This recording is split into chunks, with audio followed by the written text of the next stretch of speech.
2020年到今年做的一些色彩素图，然后整个的一個心路流程。可以看到，在入門階段，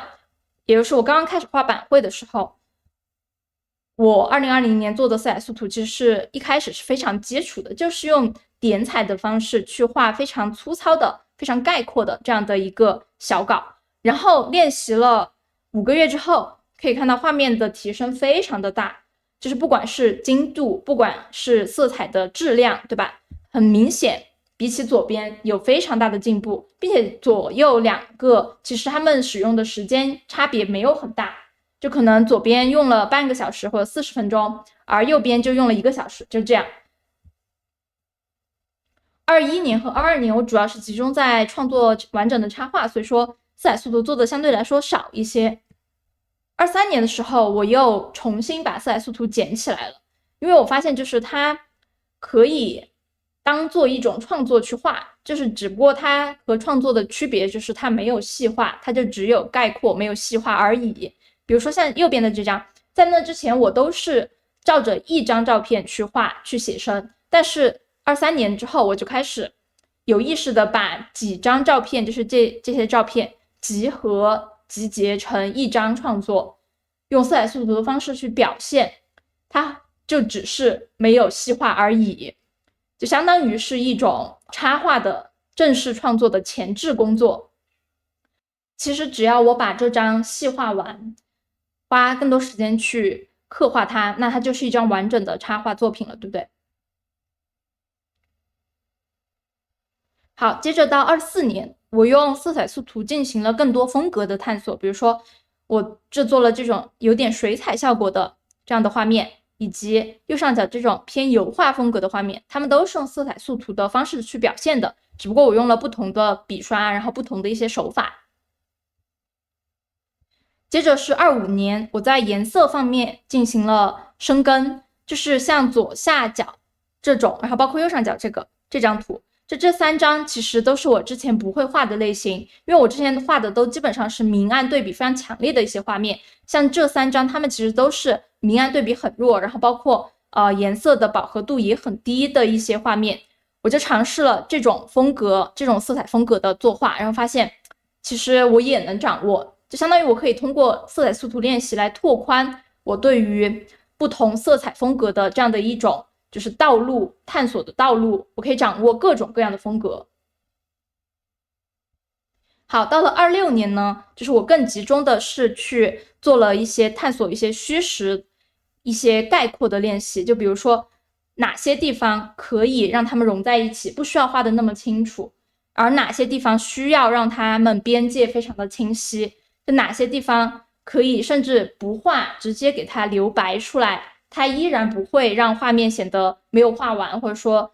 怎麼樣，依然是能讓畫面非常的完整。這樣這2張其實都只花了1個小時40分鐘，特別是右邊這張，你不會認為說這張畫面非常的粗糙，對吧？甚至它還能看得出，就是這些結構、這些各種各樣的細節都有，它其實是一張非常完整的插畫作品了，甚至都不能叫做色彩素圖了。就是因為我對於筆觸的概括，然後我對於色塊的概括能力增強了很多，我就能用非常短的時間畫出這樣的一張完整的插畫了。好，包括應用在我們的接稿方面，其實也是非常好用的。就像甲方他，比如說他告訴我他想要什麼樣的畫面，然後我就立刻可以用色彩素圖的這種方式給他提供很多版不同的方案，然後讓他去選擇。可以看到，其實我們的方案和最終的成圖已經就是在效果上非常的相似，就可以讓甲方能想象的出來說啊，這張圖最後畫出來會是怎麼樣，並且我花的時間其實非常短的。雖然這裡做了3個方案，但其實每個方案可能也就花了1個多小時，非常快速的就出圖了，這樣我的工作效率就非常高。好，我們再來回顧一下剛才我講的這5點。第一點，它能提升色感，這是毋庸置疑的，對吧？就是它可以讓我掌握各種各樣的色彩風格，我以前沒有畫過的、不敢嘗試的，我都可以用色彩素圖的方式去拿下它們。第二，就是它能提升我的概括能力。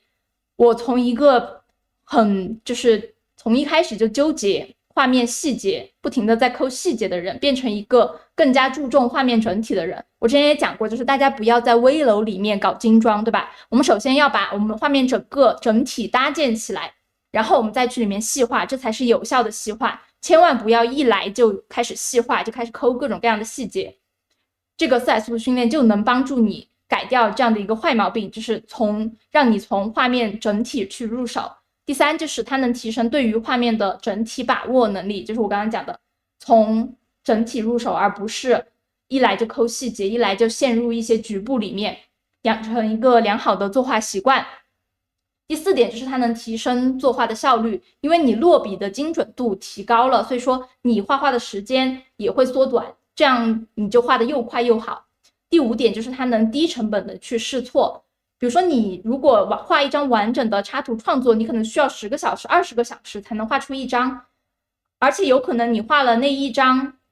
之後，你其實並不滿意，因為你想做一個全新的嘗試，但是你又花了很長的時間，又得到了一個不滿意的成果，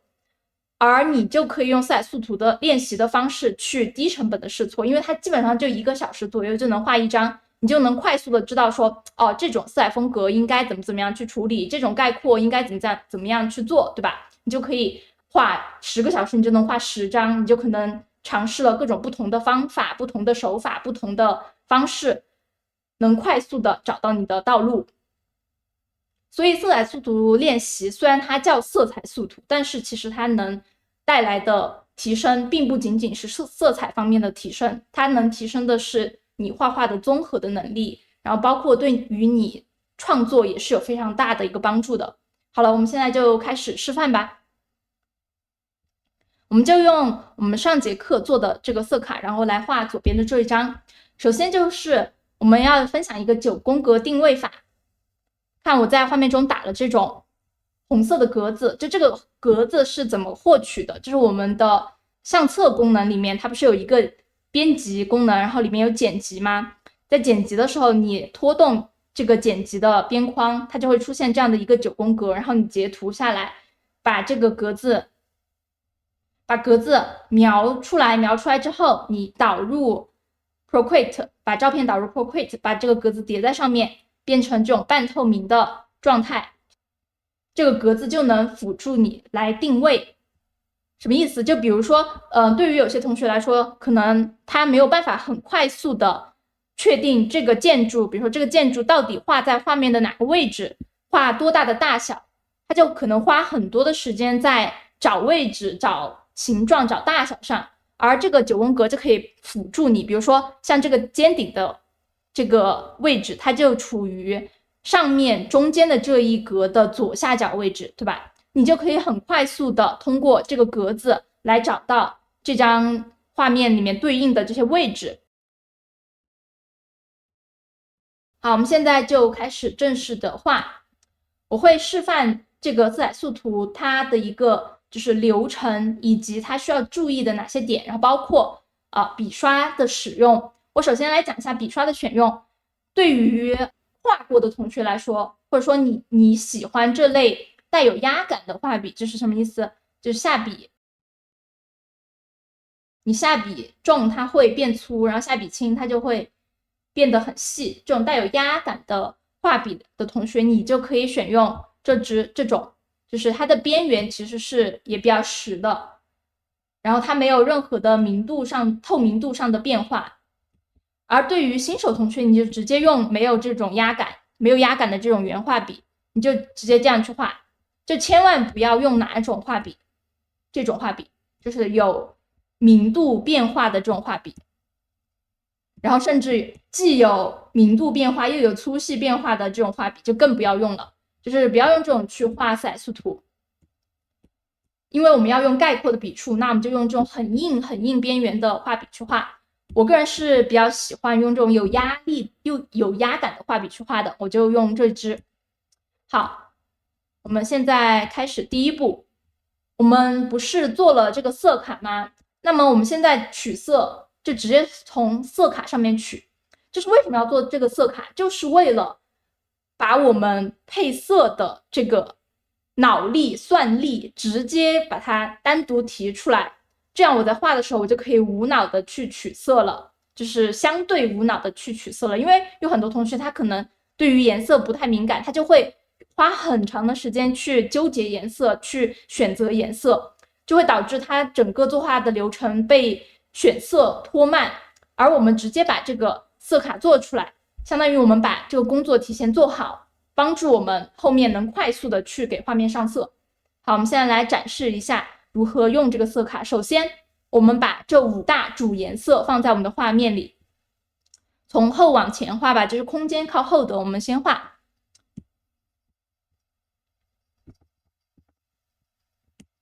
你看我畫的時候，我甚至有一些這種縫隙我都不會去管它，就讓它有這個縫隙就可以了。接着我們又新建一個圖層，我們把深色的這個部分也畫下去。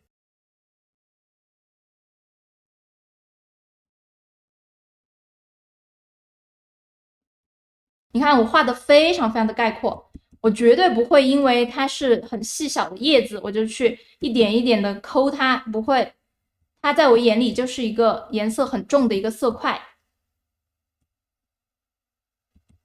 然後包括如果我覺得位置畫錯了，我用橡皮去擦一下，然後橡皮也選用同樣的，就是硬邊緣，沒有任何的透明度變化的這種畫筆，直接擦它，把一些縫隙的地方擦出來。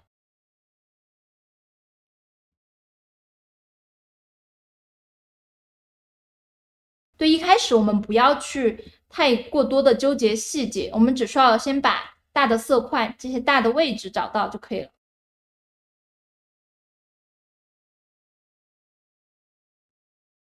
這個樹幹的位置，對吧？它正好在這條線上，有這個輔助線，9宮格的輔助線就會非常方便，我們定位起來就很快。當然，如果你後面你熟練了，就像我現在，其實我畫畫的時候，我也完全不用這個9宮格，只不過說這裡我是為了向沒有畫過、沒有做過這個訓練的同學展示，所以說我用了9宮格。如果說你是比較熟練的同學，你對於位置的把控、大小比例，你的眼睛非常的毒辣，那你就不需要這個9宮格。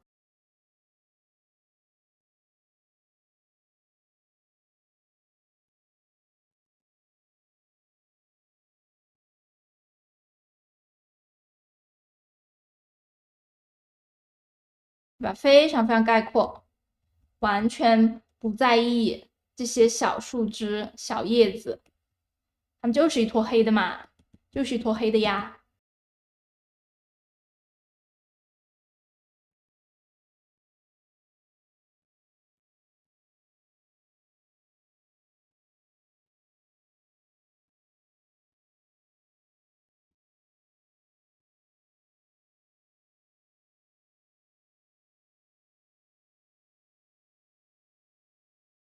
擦一點鏤空的孔洞部分出來，就是一定畫這種植物，不要把它的這些空隙都畫滿了。這植物一定是會透出一些縫隙來的。如果說你把這些縫隙都填滿了，就會顯得它不像植物了，它像一堵牆，密不透風。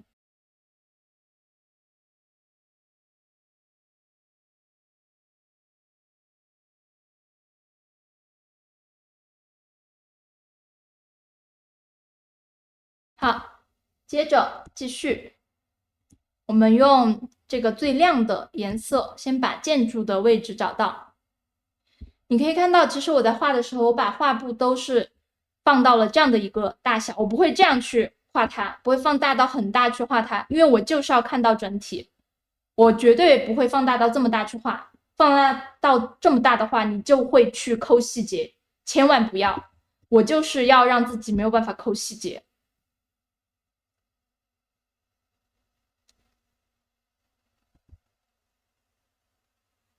就放大到這種你能看清楚畫面，然後你能知道自己落筆到哪裡的一個大小程度就可以了，千萬不要放大到很大。我先把整個建築都用這個很亮的顏色畫出來。它的區域。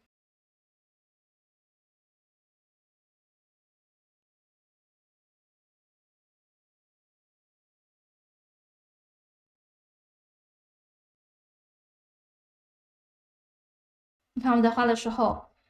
有一些縫隙，我完全不会去填它，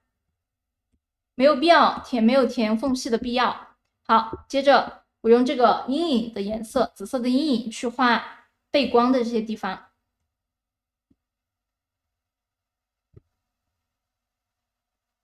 所有的背光部，我們都先用這個顏色去畫出來。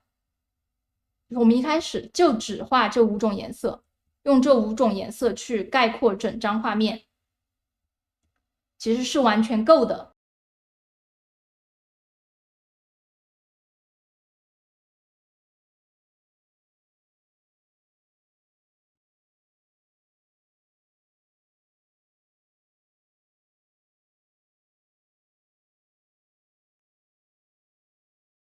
上面的背光的部分。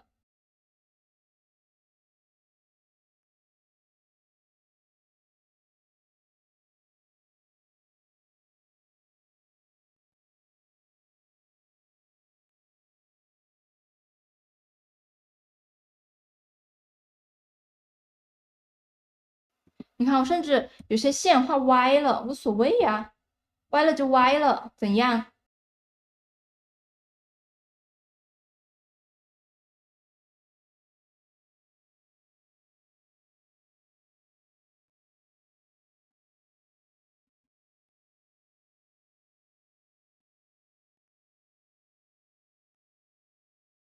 我根本不管這些建築上的這些花紋，看起來很複雜很複雜，那關我什麼事？我不畫它，我根本不在意它們，我的眼中只有明暗。